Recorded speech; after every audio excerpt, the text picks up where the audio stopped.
मेथाटं वन्दे मातरं वन्दे मेथाटं वन्दे मातरं। माटी पुकारे तुझे देश पुकारे, आजा रे अब आजा रे। भूले हम राहे हमें राह दिखा दे, आजा रे राह दिखा दे।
पचास फीसदी की कमी करना भी मुख्य मुद्दे में थे, परंतु 1929 ईस्वी के लाहौर अधिवेशन में पारित पूर्ण स्वराज के लक्ष्य को प्राप्त करना सबसे बड़ा लक्ष्य बन गया था।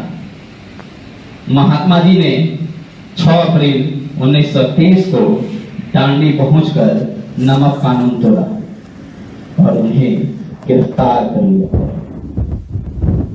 फिर मैंने असहयोग तरीके को अपनाकर अपना काम शुरू किया।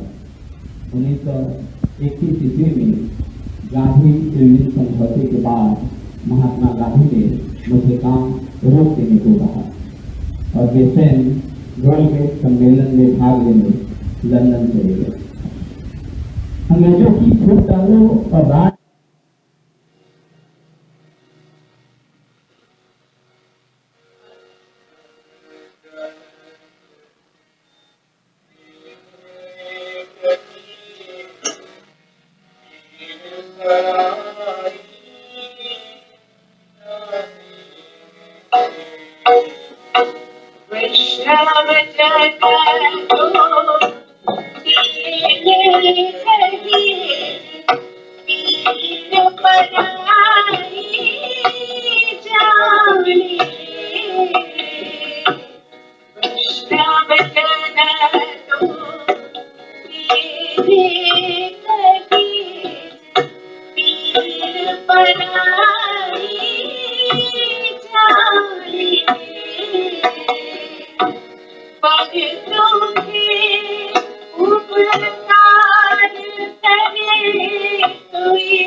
जननी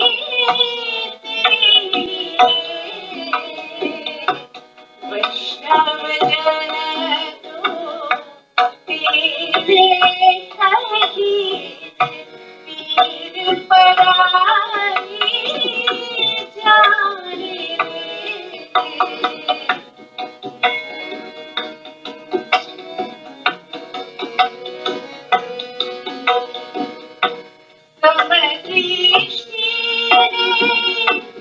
कृष्णा त्यागी परसी जिले माने जो भक्त की असत ना बोले मन न छाने हाथ ले वैष्णव जन तो तेरे सही पीर पराई जाने वैष्णव जन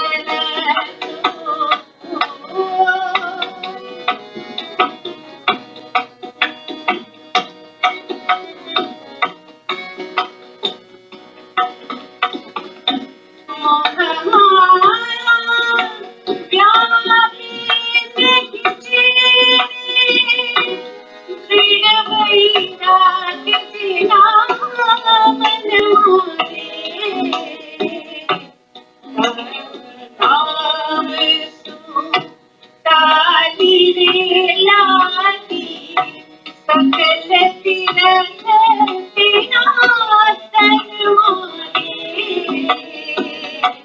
वैष्णव जन तो तेरे सही पीर पराई जाने वैष्णव जन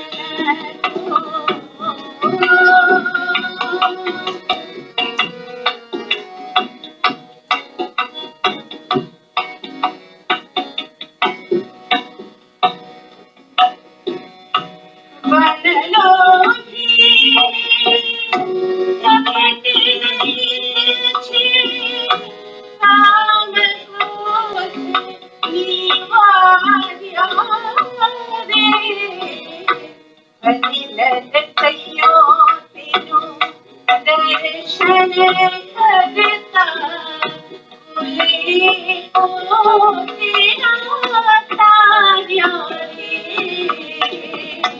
वैष्णव जन तो तेरे कही पीर पराई जाने पर जो उपकार करे तो ये मन अभिमान ना आने वैष्णव जन तो तेरे कही पीर पराई जाने वैष्णव जन तो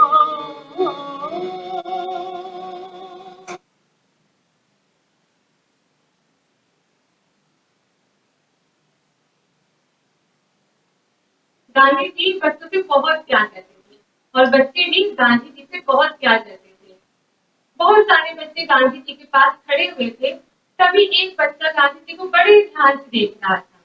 उसने सोचा कि इतने महान व्यक्ति और इस तरह के कपड़े पहनते हैं, तो उन्होंने गांधी जी से पूछा कि गांधी जी आप क्यों कुर्ता नहीं पहनते हैं? तो गांधी जी ने जवाब दिया कि मेरे पास कुर्ता है ही नहीं, तो मैं कैसे पहनूं? तो बच्चे ने कहा कि मेरी माँ आपके लिए कुर्ता सिला देगी। तो गांधी जी ने कहा कि आपकी माता मेरे लिए कितने कुर्ते सिला सकती है? तो बच्चे ने बोला 1, 2, 3, 4 जितने आप करें, मेरी माता जी आपके लिए उतने कुर्ते सिला देगी। तब गांधी जी ने कहा कि मेरे परिवार में बहुत सदस्य हैं, उसमें 40 करोड़ लोग हैं, तो क्या आपकी माता जी मेरे 40 करोड़ परिवार के लिए कुर्सी खींच सकती है? तब बच्चा सोच में पड़ गया। गांधी जी बोले कि मैं 40 करोड़ लोगों के परिवार के सदस्य हूँ, अगर अकेला मैं कुर्ता पहनूंगा और सब नहीं पहनेंगे तो ये मुझे अच्छा नहीं लगेगा। तो बच्चे ने सोचा कि गांधी जी पूरे देश को, सभी को अपना परिवार समझते हैं। तो इससे हमें यह सीख मिलती है कि हमें अपने आसपास के लोगों को, अपने देशवासियों को और दुनिया में जितने भी लोग हैं सबको अपना परिवार समझना चाहिए।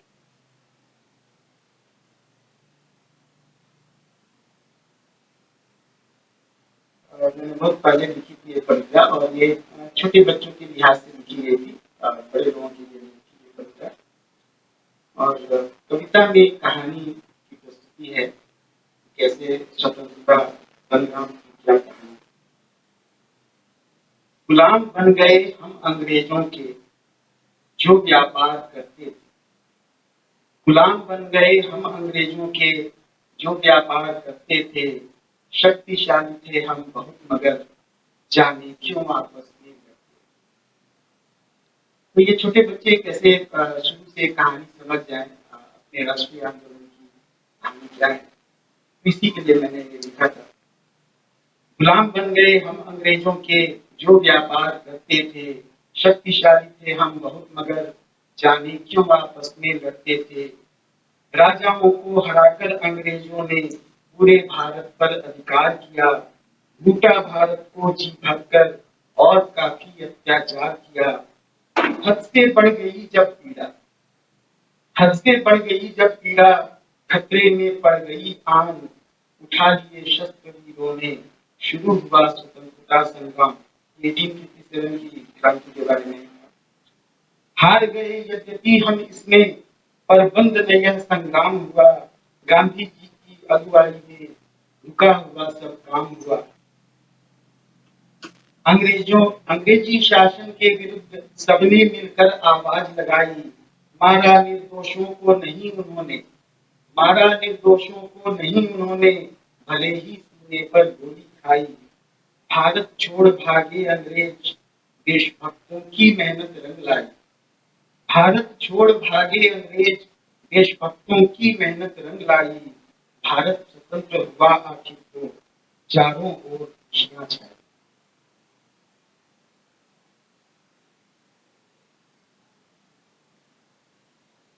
सविनय नमन।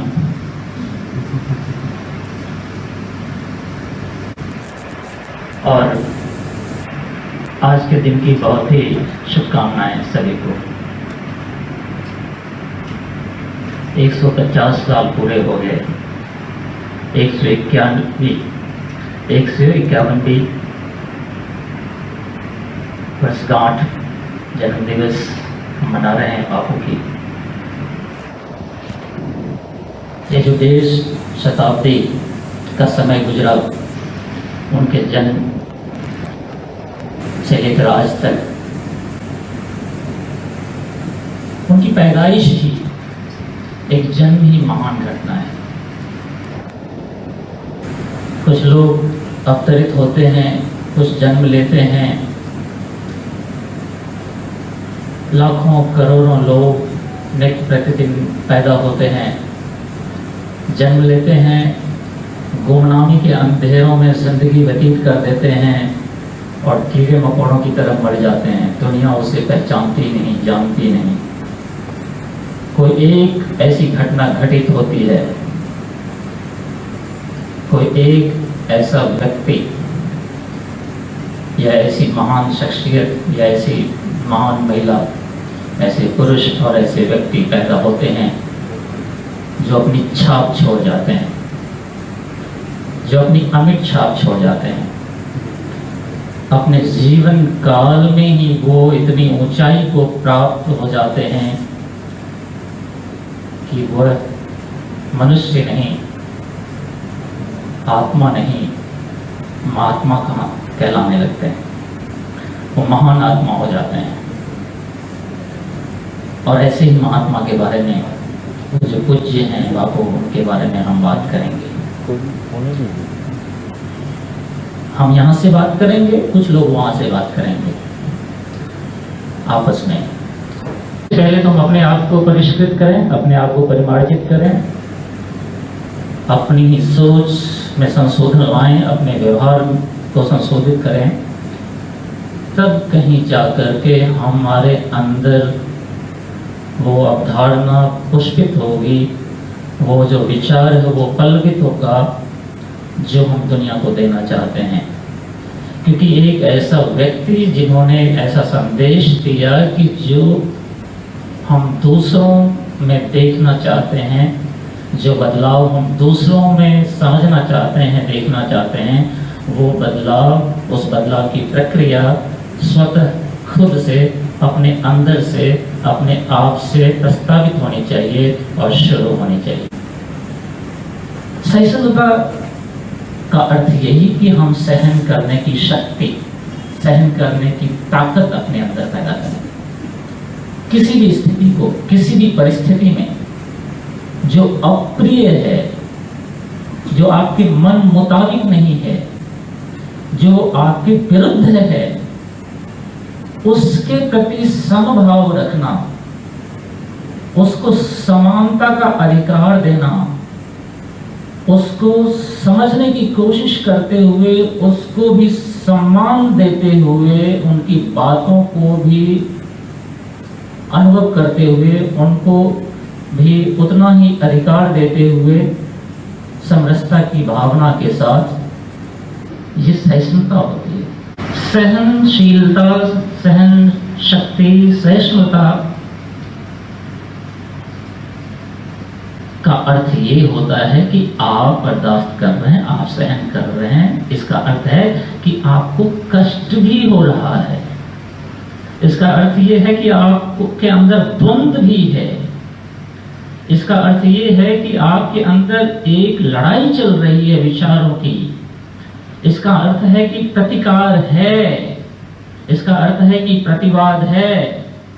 इसका अर्थ है कि आप उनसे, उनकी बातों से इत्तेफाक नहीं रखते हैं, लेकिन एक समाज में समान अवसर देने के लिए, एक सामाजिक प्राणी होने के नाते आपको उनको सहन करना ही होगा और एक साथ रहना ही।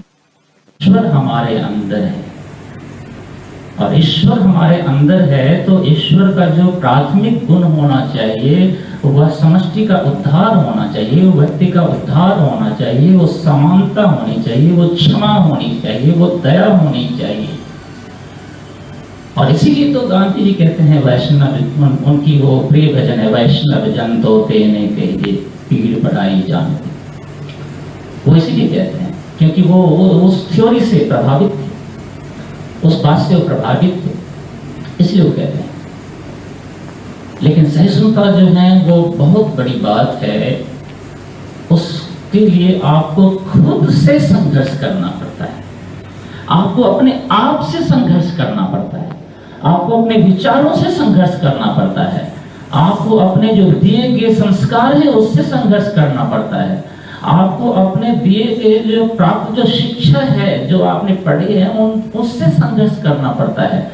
आपको अपने, सबसे बड़ी बात है कि आपको अपने अहंकार से संघर्ष करना पड़ता है। जो आपका अहंकार है, मैं और मैं, एको हम द्वितीयो नास्ति, मैं ही हूं, दूसरा कोई है ही नहीं। लेकिन ये समाज है, यह संसार है, इस विश्व में आप ही अकेले नहीं हैं। इसमें सभी को समुचित स्थान मिलना चाहिए, सभी का अधिकार है। और इसीलिए आप, गांधी ने जो संघर्ष किया उन्होंने देश के लिए, वो संघर्ष आपको दिखता है।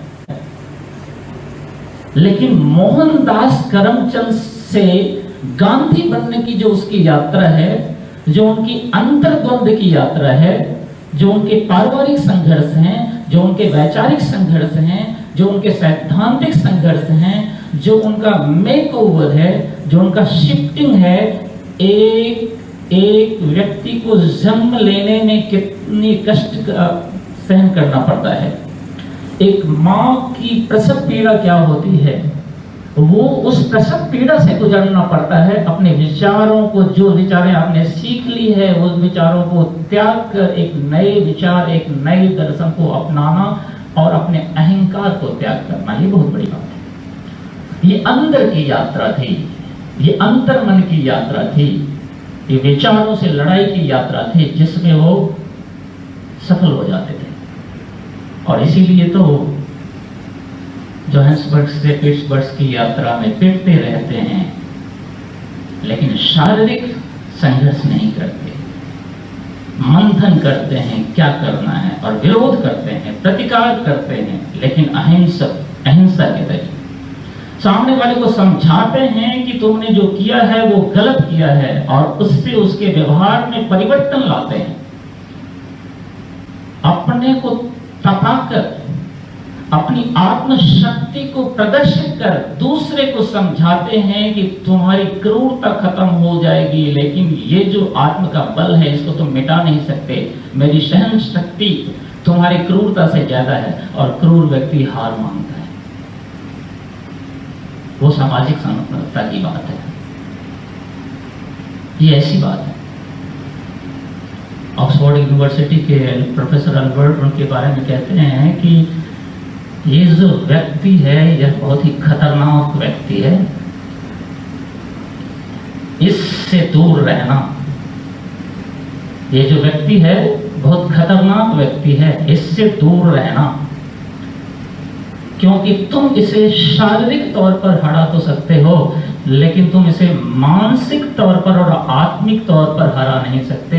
और आत्मा तो मरती नहीं, इसलिए गांधी मरेगा नहीं, इसलिए गांधी मरेगा नहीं, तुम इसे हरा नहीं सकते। तो गांधी के लिए चाहे लोग कुछ भी कहे, गांधी मरेंगे नहीं। गांधी हमारे अंदर है, हम भी गांधी हैं, आप भी गांधी हैं। वो हमारे अंदर है, हमारे विचारों में है, वो विचारों की क्रांति है, वो व्रत है, वो उपवास है, वो अहिंसा है, वो सबने अवज्ञा है। वो असहयोग कब करता है? वो असहयोग कब करता है?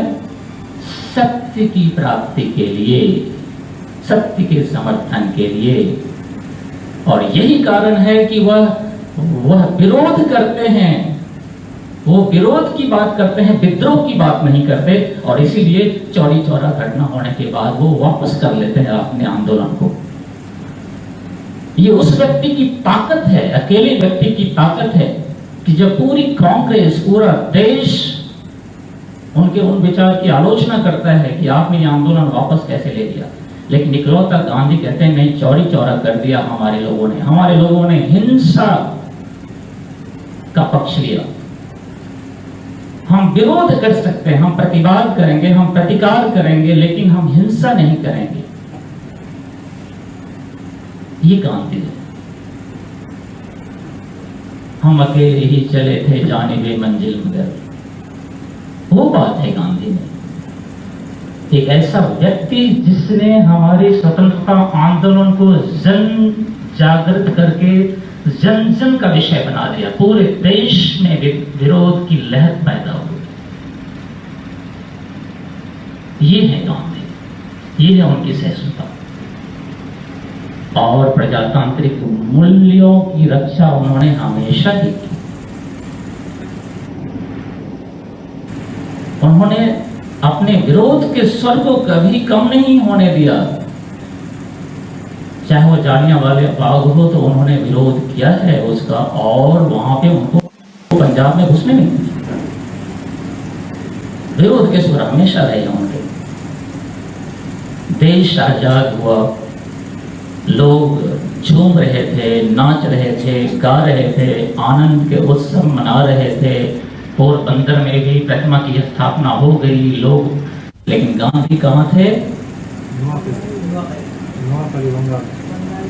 गांधी वहां थे जहां पे प्रजातांत्रिक मूल्यों की रक्षा करने की जरूरत थी। गांधी तो वहां थे जो कत्लेआम है उसको रोकने के लिए, क्योंकि वो सहिष्णुता की बात करते हैं, समरसता की बात करते हैं, समाज में समान हक की बात करते हैं। चाहे वो कोई भी हो, इसलिए वो उसको रोकने के लिए यहाँ है। और इसीलिए तो रविन्द्रनाथ ठाकुर कहते हैं कि वो महात्मा है। वो महात्मा इसलिए नहीं बन जाते। एक व्यक्ति जो समाज सुधारक हो, जो दार्शनिक हो, जो शिक्षाविद हो, जो संगीतकार हो, जो साहित्यकार हो, जिन्होंने साहित्य में नोबेल प्राइज लिया हो, वो व्यक्ति जो विश्व गुरु के नाम से प्रसिद्ध हो, अगर वो व्यक्ति कहते हैं कि ये गांधी नहीं, ये महात्मा है, तो वो महात्मा है।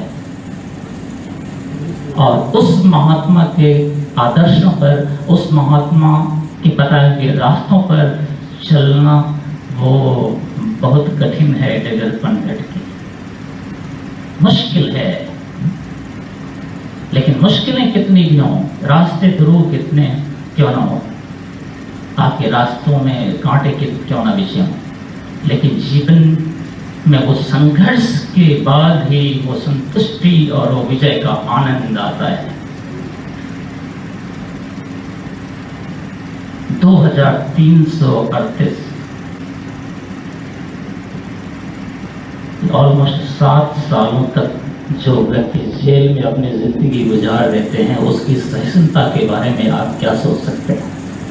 लेकिन उसके बाद भी वो आते हैं, तो अभी हमारे शिक्षिका ने बोला कि वो कैसे रहते हैं, एक धोती में रहते हैं, घुटनों से ऊपर ही धोती पहनते हैं, ऐसे घूमते हैं। और आइंस्टीन कहते हैं कि आने वाली नस्लों को ये ताज्जुब होगा, वो समझ नहीं पाएंगे कि ऐसा भी एक व्यक्ति हाड़ मांस का एक पुतला था जो इस संसार में पैदा हुआ था, जिसने पूरी दुनिया को अहिंसा का संदेश दिया। और यही कारण है कि हम भारतवासी को उन पे गर्व है। आज हम सभी भारतवासी को ही उन पे गर्व नहीं है। आज के परिवेश में जहाँ पे हठात बलात् आणविक युद्ध की तैयारियां हो रही हैं, जहाँ पे सारी दुनिया जो है फिर से हथियारों की होड़ में शामिल है, जहाँ पे फिर से साम्राज्यवाद की विचारधाराएं हिलोड़े ले रही हैं, वैसी स्थिति में संयुक्त राष्ट्र संघ के द्वारा 2 अक्टूबर को अंतर्राष्ट्रीय अहिंसा दिवस घोषित करना, ये हमारे सभ्यता की जीत है, ये हमारे गांधी की जीत है, ये हमारे देश की जीत है, और ये हमारे विचारों के देश है। तो आइए सभी मिल करके हम इस महान आत्मा के विचारों को आगे बढ़ाएं, अपने सहिष्णुता को कायम रखें और अपने प्रजातांत्रिक मूल्यों की रक्षा करें। जय हिंद। जन्म जयंती की हार्दिक बधाइयाँ। बहुत अच्छा प्रोग्राम था आपका, बहुत अच्छी प्रस्तुतियाँ। आप सबने लघु नाटिका के माध्यम से जो मंचन किया, गांधी जी के स्वतंत्रता आंदोलन में उनके योगदान को दर्शाता हुआ जो मंचन किया, वो सराहनीय था।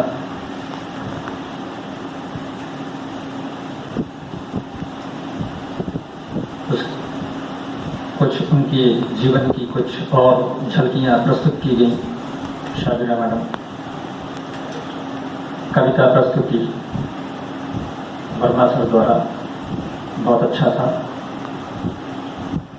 और गांधी जी की जो दो भजन, प्रिय भजन,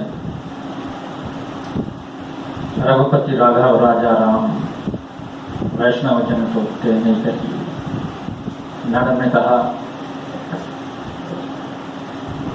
the song was written in Gujarati in 15th century and it is relevant to this day. ये relevance से कहीं ऊपर उठ गया है। These two songs reverberate with every beating heart, with every breath of an Indian. ये हमारी psyche में, it has entered into our psyche. ये गांधी जी का दर्शन, उसके बाद में आचार्य श्री द्वारा गांधी जी का दर्शन, उसकी विवेचना की गई। कितनी सार्थकता थी उनके शब्दों में, जो विवेचना थी उनकी, सहिष्णुता को किस तरीके से पॉलिटिसाइज करके उसको गलत अर्थ निकाला गया, वास्तव में उनकी क्या भावना थी, क्या दर्शन था, उस पर सर ने प्रकाश डाला, सच्चाई बताने की कोशिश की कि वो सिर्फ टॉलरेंस नहीं था, that is much more than tolerance, with physical assault,